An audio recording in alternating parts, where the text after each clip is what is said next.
Hello, everyone. Welcome to the Truth Table. I'm Paul Everton, the host of Season 2, Episode 3. Oh, wait a minute. Season 3, Episode 3.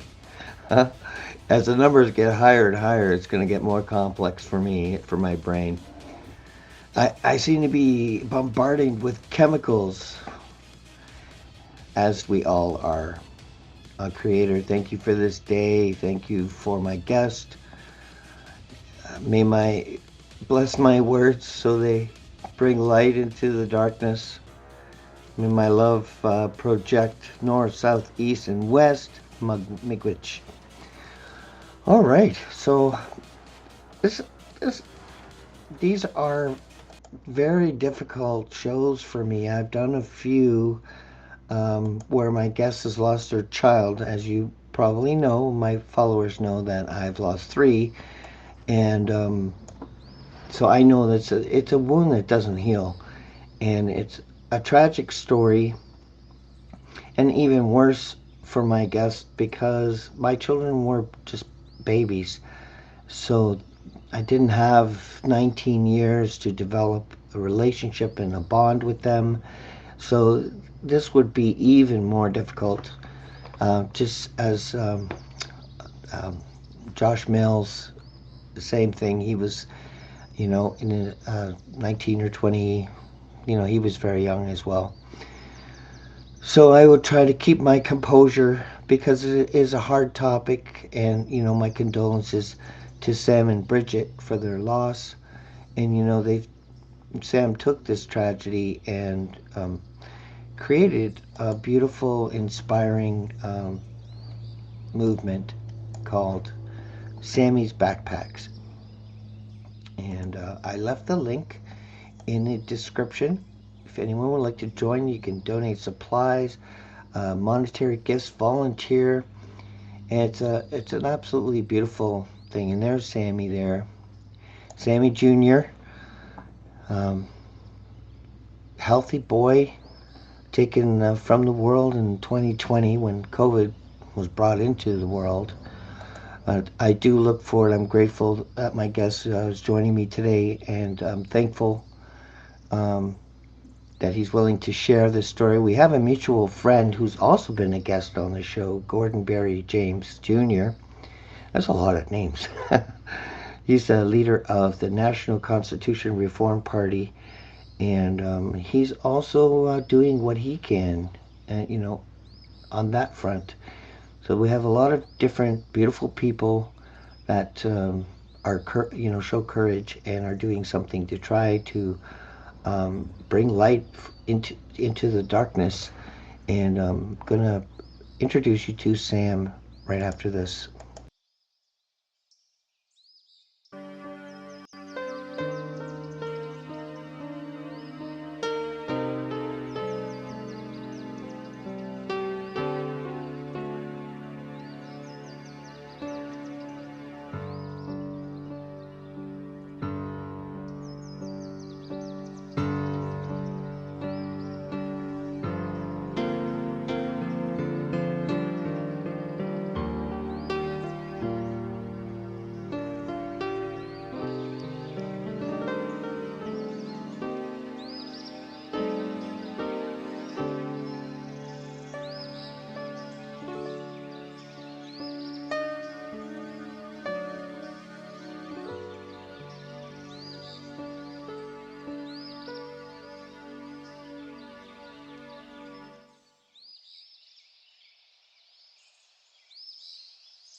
Welcome everybody. If you just arrived, my guest today is Sam Graham, who has tragically lost his son in 2020, November 12th, 19 years old.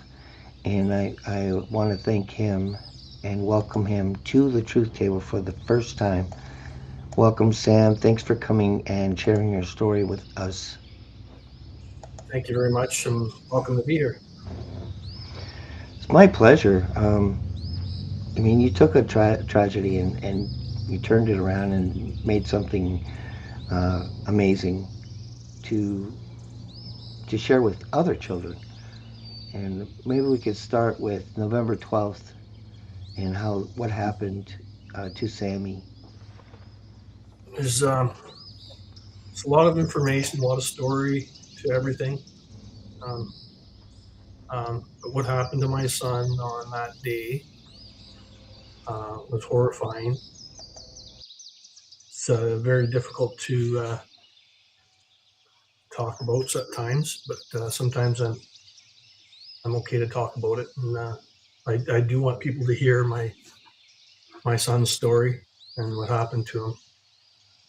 But he was just like a regular day, like it is today. And I really I don't know where you want me to start though, because there's so much I could start with. So I'll try my best. Um, but I could start the moment that we found out that he was murdered. I guess we were at home. I was laying down because I was actually sick, and my wife was at the door, and a police officer came to the door and kind of barged his way into our door, more so, forced himself a little bit, and he took my wife down to the basement, and which was on the front of Sammy's bedroom, and my 7-year-old granddaughter was upstairs. She's seen this and heard this, and then I heard my wife scream and yell, like a sound I've never heard before from her, and that woke me up right away. And I went down to the door, wrapped in a blanket, and I asked what was going on, and the officer said that my son was in a situation, and he has passed away. And my wife was swearing to him and stuff, and telling him it's not true. And I fell to my knees. My granddaughter was crying and yelling. She thought it was her dad that had died because she heard some of the words, and she didn't know what was going on. And anyways, a lot of things. It's hard to say, but anyways, we sat there for a little while, and just kind of things were kind of blurry, right? Blurred out, looking back at things, and didn't know what to do. The officer wanted to take us to the hospital where my son was, and I was even asking him, "Are you sure he's dead?" And he said, "Yeah, we're positive." And so me and my wife, we eventually got into the police officer's car with my granddaughter. I don't even know what the words to tell people or what we felt. It's beyond devastation, hurt. It's worse. And anyways, we're on our way to the hospital, and I just trying to figure out who would do this to my son, who would do this to our family. We're so loving and caring for people. My son's the same, and trying to figure out who did it. And the first name that came to my mind was Montana Lewis.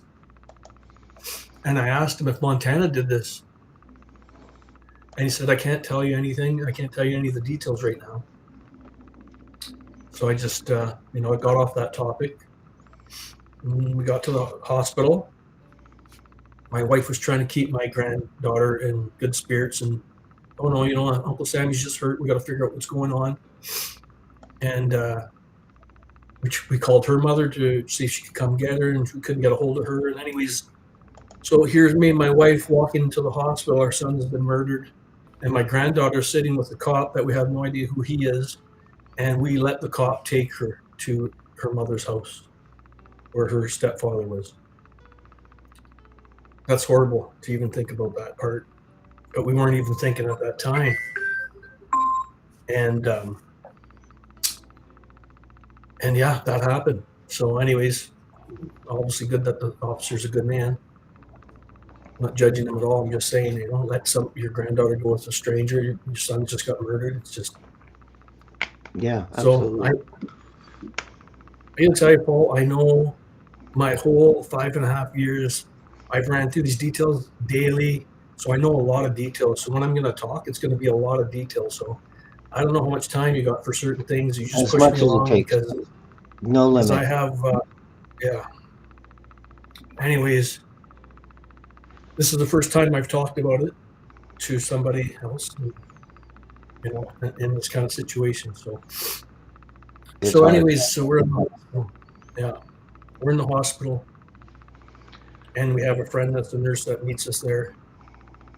She was crying. We still don't know what's going on, right? Like we just don't know. There's officers there. We see Sammy in the room, in the trauma room, laying there, and that was horrible. And so the doctors and the officers brought us to another room, and they just have to wait a minute for us to bring us into the room. They have to prepare him because his body was wide open because they tried to save him, and they still had the air tube in his mouth still. And so we're there. We didn't know what to do. Me and my wife, we started calling people. I called my brother. He couldn't get hold of him. I called my other brother who was working out of town, and I told him. My other son, William, he was also out of town working with a different company, and they happened to be close to each other. So my wife reached out to my son. He was just like, devastation is not a word Oh I yeah. want to use because it's harsher than that. It's not. Yep. You can't even explain it. What happened to our whole family, and Hmm. and in those moments, and today still, and I still can't stop crying about him because I miss him, right? And he should never have died. But Yep. Don't worry. I know exactly how you feel. I mean, it's hard for me to even talk about these sorts of things, but I couldn't even imagine if they were older, because I would have had more time with them. And for sure, for me, it was the medical industry that killed my children. So yeah, this is not. This is deliberate. This is a child with a future, and in yeah, his prime. So yes, yeah, even more devastating. yeah. It's So all it's I'm all with it you. all hurts. It all hurts. All death Yeah. hurts everybody. Yep. I mean, there is different degrees of understanding and stuff like that, but it all hurts. It's all hurt when a parent loses a child. So you miss something, right? You get something's gone from you. It's like But an yeah, arm it or a is exactly leg. the It's part. like something you is like attached. Yeah, it's not an exaggeration at all, man. It's No. the truth of it. Like, I'm still not the person I was, and I'll never be that person. A lot of me's gone, right? And Hmm. I live with that, and there's other details I can tell you about that later. But anyways, where are we? We're waiting to go see Sammy, and then the doctors brought us in to see him. Anyways, my brother and my son, they were on the way home. My brother was pretty solid, still like pretty good, so he was able to drive. So they're on the way home, and I'm telling on my other brothers and to tell them to tell our parents and let them know. We'll let them know more about it soon, but just to let them know what happened in the family. And then same with my wife, she was doing that with her family. And at the time, we had all of her parents there. We had all four parents alive at that time, and so they were notified. And then we went and seen Sammy, and it was the worst thing you'd ever think of doing. Is going and seeing your baby's body there, and seeing my wife just Mm. absolutely destroyed, nothing making any sense, and seeing this beautiful face because he was a very handsome man. He was very smart, and there's cops that were behind us, and they're telling us that we can't touch him because it's an investigation, and so we can't hug him, we can't touch him or nothing. And we sat there though, and we're in shock. I should have just grabbed him, right? But we're just in shock, right? And we rubbed his hair though, and looked at his eyes. His eyes were open, seen his eyes, his beautiful face. even at that moment there, I just realized how much hair he had on his face, that he was growing out a little beard, and I really didn't notice before. But he was growing up. He was 19, right? He was becoming a man, and so after that, we went into a waiting room. Samaya Lewis is Sammy's girlfriend, and she's the twin sister of Montana Lewis, who killed him, murdered him. So they went out for between 2.5 years and 3 years. So they had a real relationship. It was real love. They had a future and plans in place for a future. So we went in this room, and we asked about Samaya, and they said that she doesn't know yet that he's passed away. And I asked where she was, and they said she's in another room. And I said, bring her here immediately, because we care for Samaya a lot. And I said, bring her here immediately. And she came, and we all started hugging and crying, because they did tell her. And I just asked her, like, what happened? Who did this? Who did this? And she said that it was Montana, and Sammy was trying to protect me. And it was all Montana's fault. Everything he did was his fault. Everything that started it, he did it all. And he was we just went. protecting her. Yeah, he was protecting her. And so we sat there for a while. We cried. We just cried, grabbed each other, held each other. I really held on to Samaya for a very long time after this, and really got to know her more and more, and was there for her, because her own family wasn't there for her.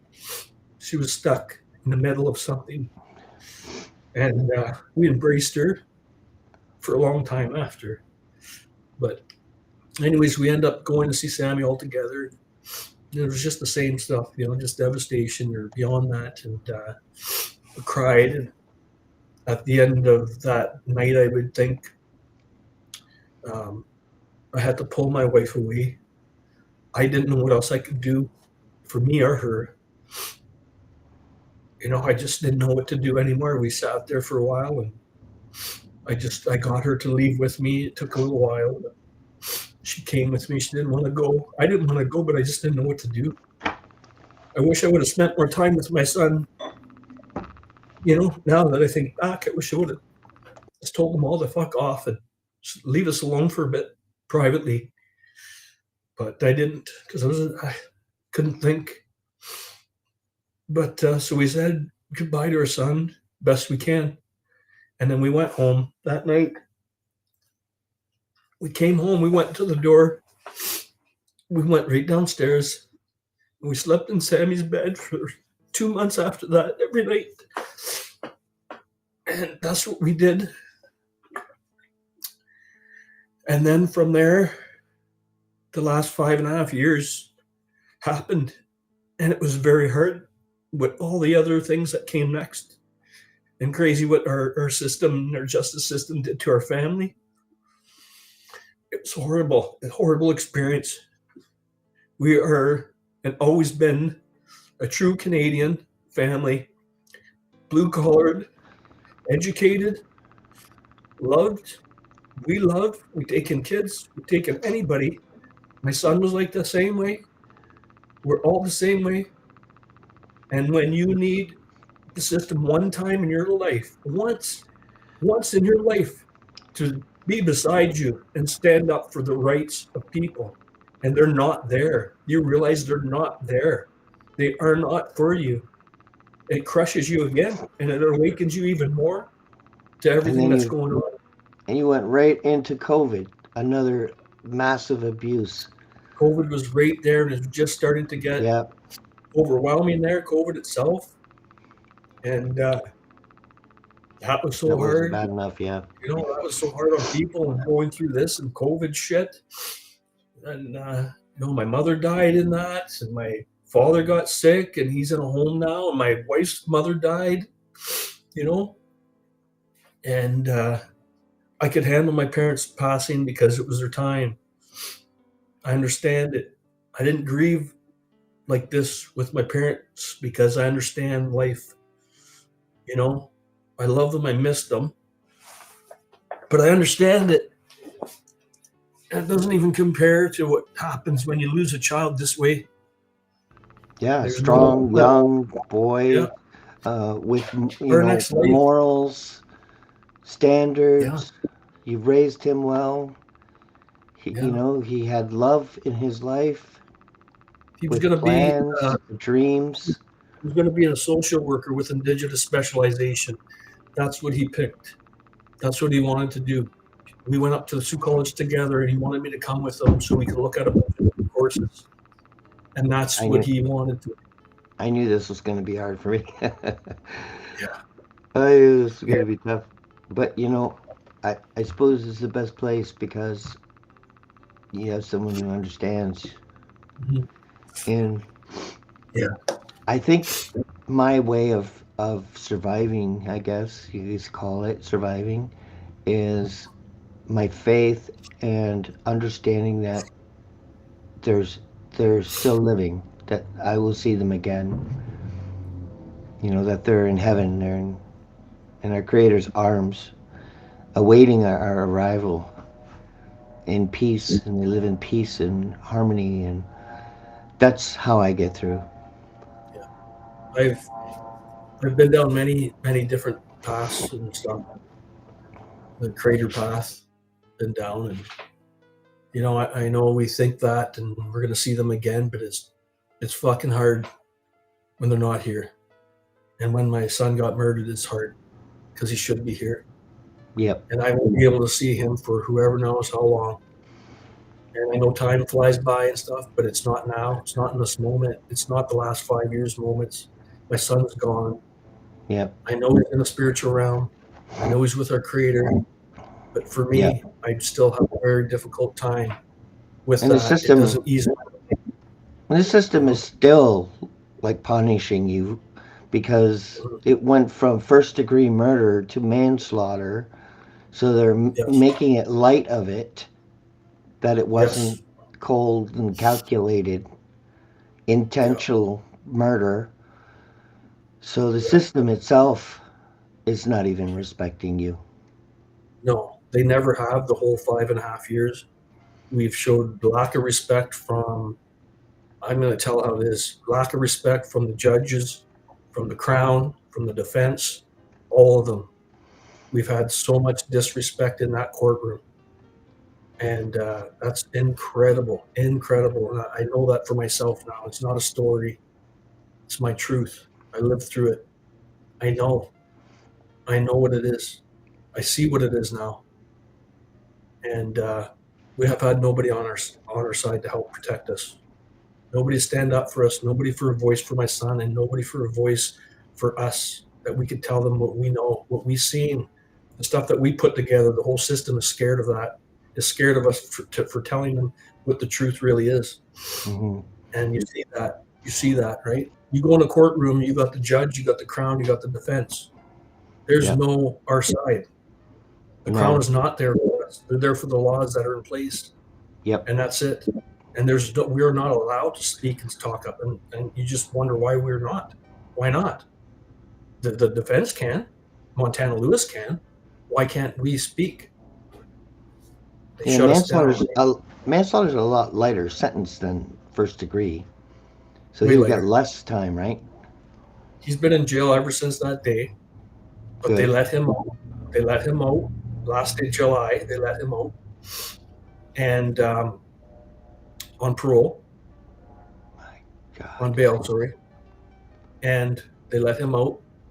The first time they tried, they let him out right away, and now then we got the sentencing a little while after, or the crime that they lowered. So he's indigenous. They're going to play that card in court, and we're looking at possibly what in our minds going. We're thinking, okay, so they're going to let him walk. That's what they're Yeah, I going don't with. care if you're indigenous, black, white, Chinese. It's a Doesn't content matter. of your character and Yes, your act. If someone is violent and yes, commits a crime, they should be segregated from society, period. They don't have to be in a prison, but segregated, yes, like an open air prison is. I Yep. sent a petition, alternative reform for the prison system, for violent criminals and people who force themselves on others and children. Also, segregate them from society permanently, because these are selfish acts, and violence. Well, I mean, you can treat it with anger management, but you have to ensure that they're no longer Yeah. violent before you let them into the public. I have Right. a whole different perspective on reforming uh, the prison system. I want people to come out better than they went in. I don't want just penalize and punitive. I want reform and recovery, and you know what I mean. I want better Mhm. standards and higher you Yeah, know for sure. integrity, and Yeah. doing things for the community while you're in there, building like mini homes for the homeless, and just to help their souls to know that they're doing something for people that are suffering. But you're only going to get closure, well, kind of closure, June 11th. It's the final June court. 11th. Yeah. Yeah. That's the final day for sentencing, they're saying, and then they could hear our statements, um, our impact statements that we got to read out in court. Hmm. I think that makes no difference. Like I So just, it's even hard for me to believe manslaughter. because I don't think it does anything. And it's like Yeah. they already there's a decision on what's happening, and now we're reading these words out that mean a lot to us, but does nothing. And there's nobody Yeah. to give the judge or anybody accountability on that. Because even Yeah. I myself, don't. Sorry. I questioned Go that ahead. part, right? I questioned that. Even I said, okay, so what's the status of the what is he going to be sentencing for before I read my statement? Because I'd like to know what it is before. And hey, Paul, could we hold on for just one minute? Can I take a little break? I have kind of an emergency, just for a Yep. second. Like, is that okay? Absolutely. A Yep. couple minutes? Okay, thanks. Yeah. This is a very difficult story. It's very tragic.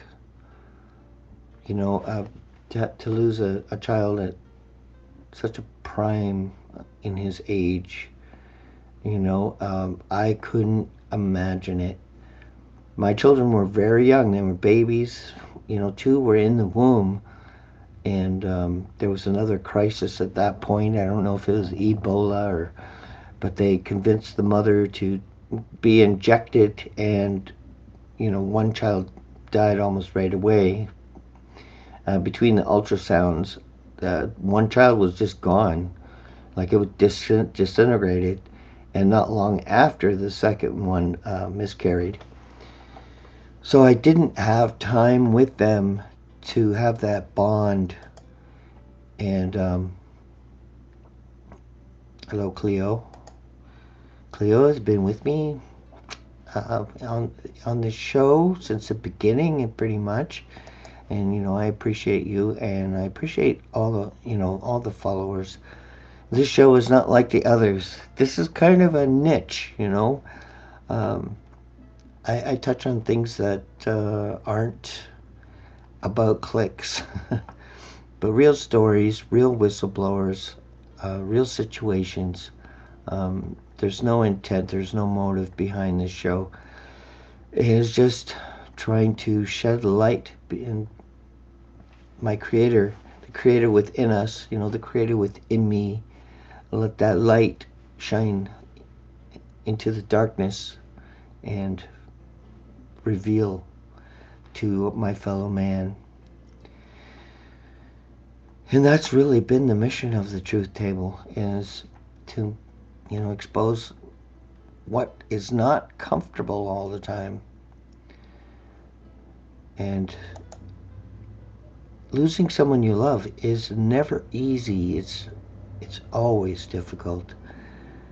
And a lot of people since 2020, and this happened to Sam in 2020. So a lot of people lost a lot of their loved ones after the rollout of the solution, problem, reaction, solution. You think I'm going to fall for that again? Dear government, unelected government, bought for, paid for usurpers, I don't care. You can splash boxes of ticks everywhere you like. If it kills me, that's fine. You're the last person I would turn to for help. You're the last person that should be touching our tax dollars. We don't want to finance wars. Thou shalt not kill. That's who we are. And when someone does kill, if you use our money to make a bomb that will kill people, then you're no better than the man who killed Sam's son. That's who you are. You can't hide behind the word honorable because there is no honor in our parliament. You are a self made dictatorship. You're allowing poison in our food, our water, our air, in this fascist government where UN corporations poison just the scent of our laundry detergent is poison. You poison our clothing by mixing fabrics. There's you have done nothing good.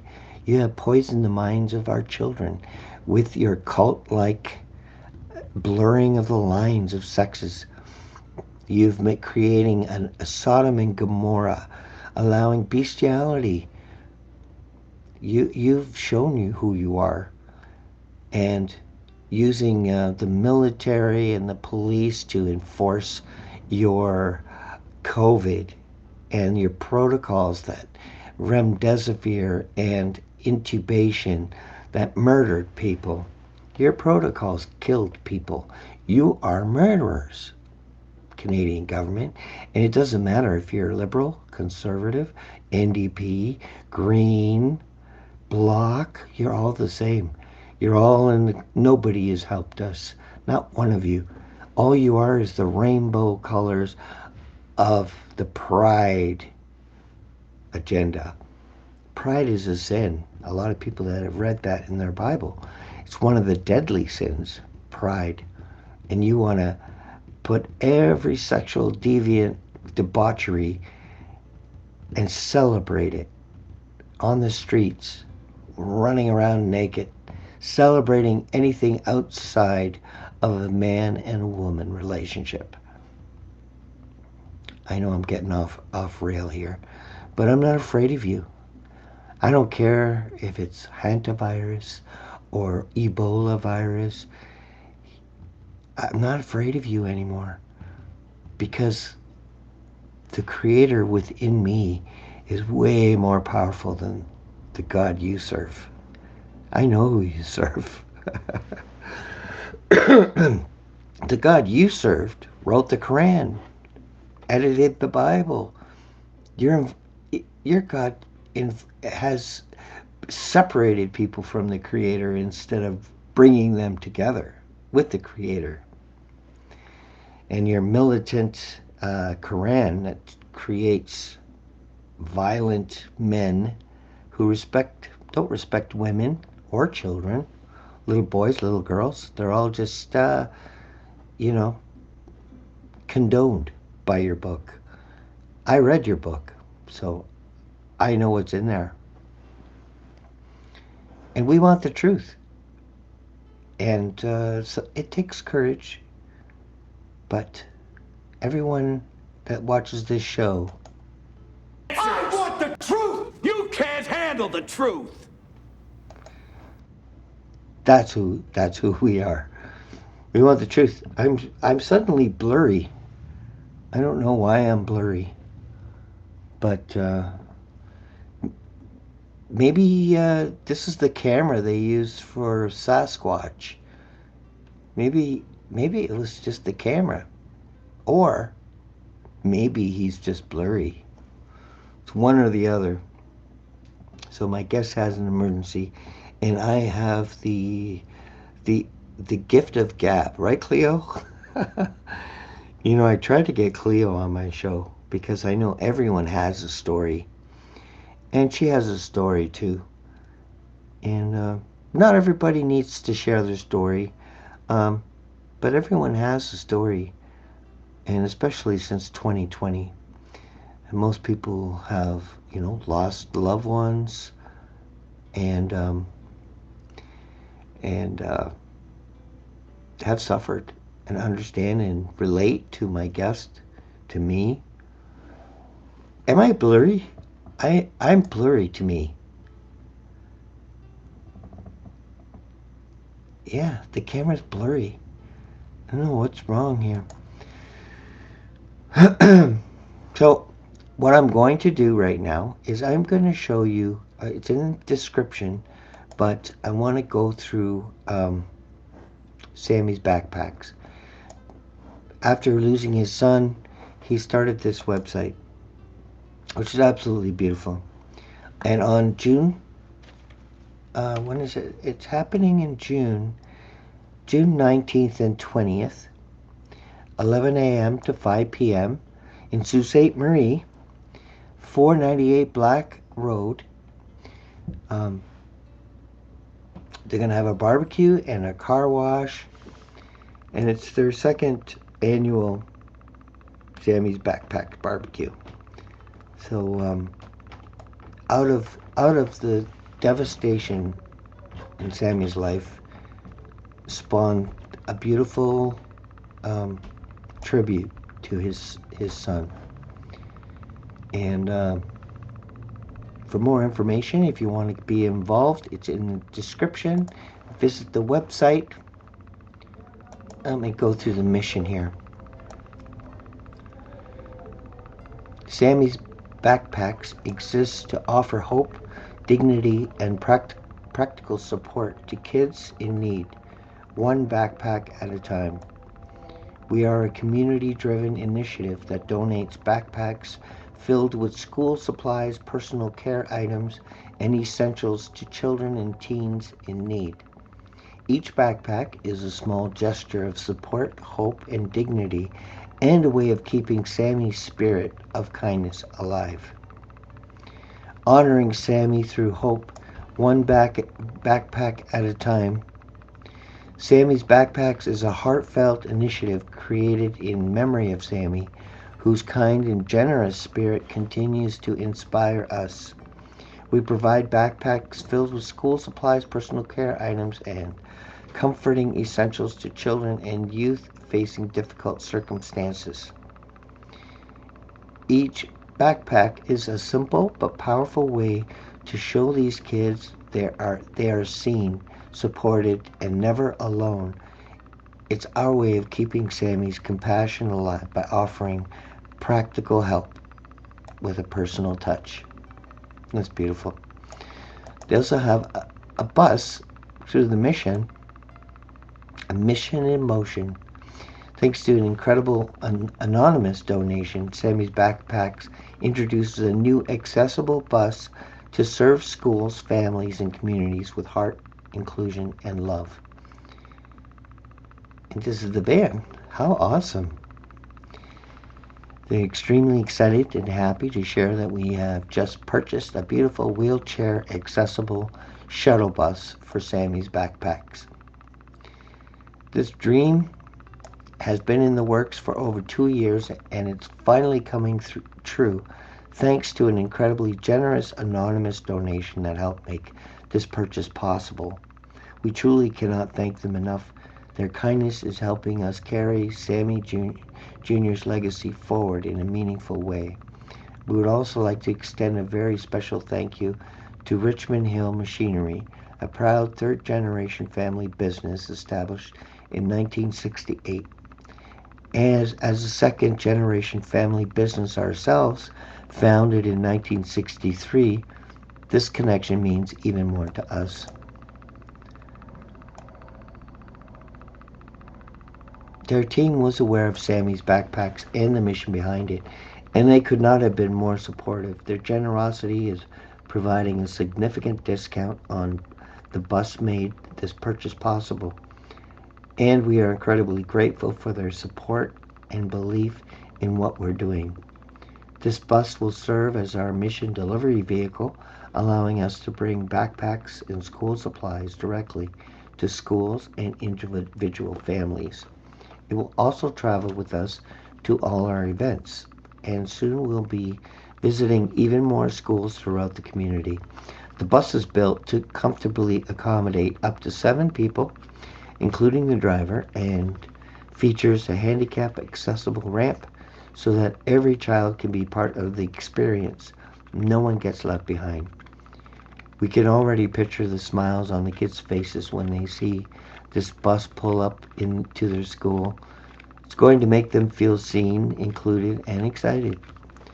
We are now looking for sponsors and supporters to help us add to that final personal touches, including a custom wrap design that reflects the heart, love, and spirit of our son Sammy Jr., our family in the mission of Sammy's Backpacks.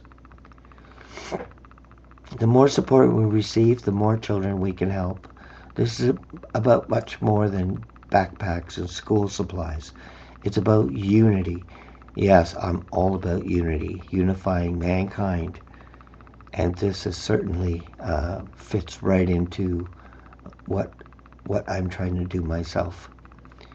It's about building strong children for the future.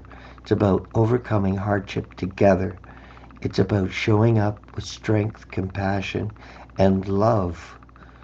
Love is a superpower. We are the future. It's up to us. How beautiful.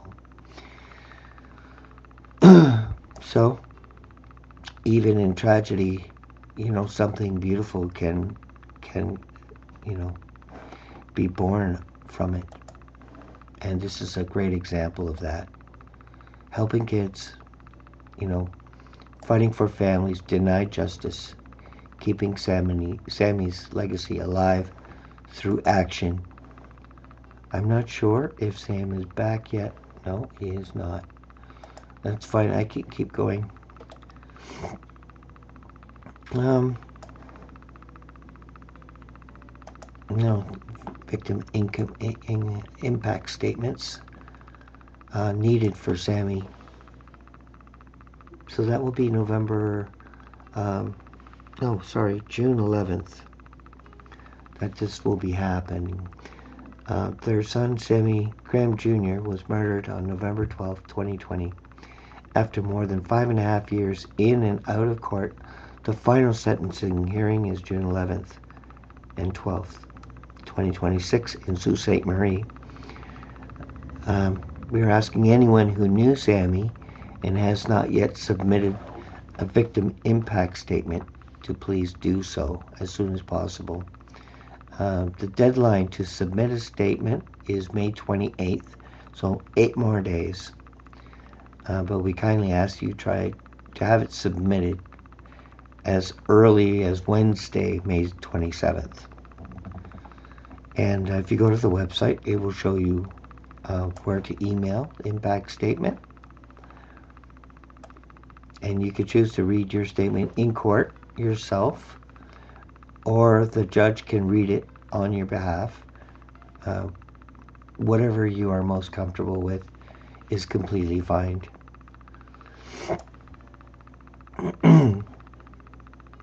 So I just love, you know, how this tragedy has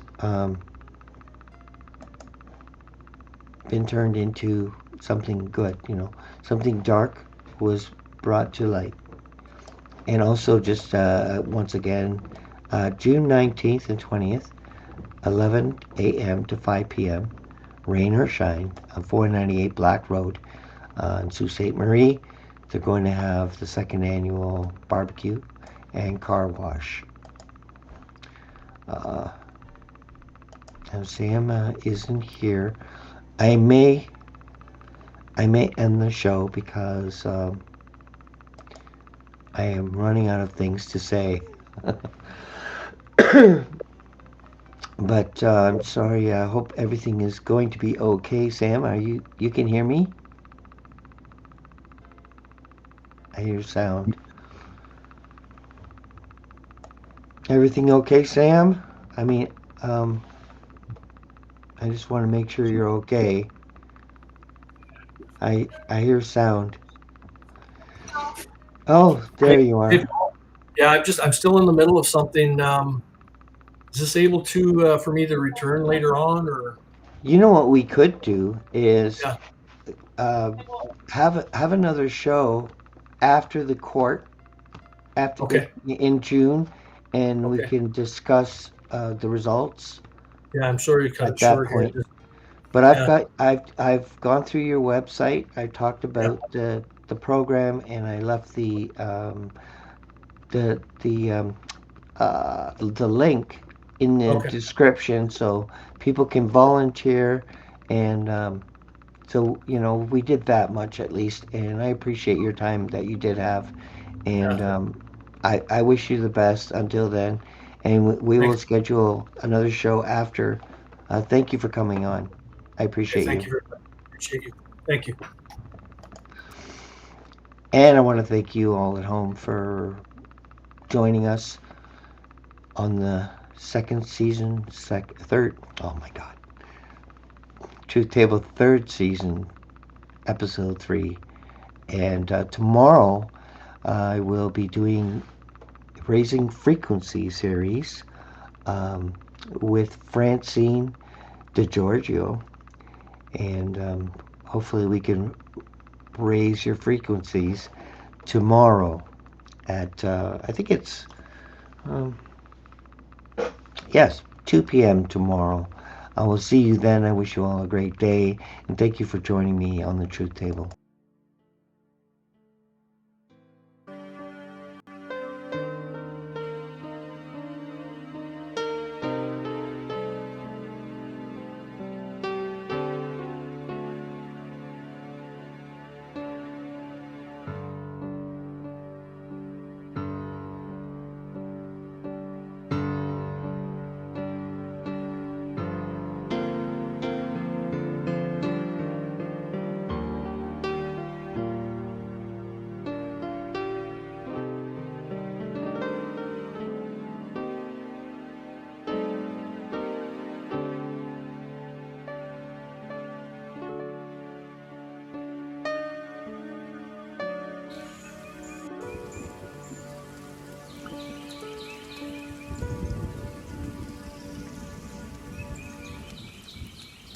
Just when I thought I was out, they pulled me back in.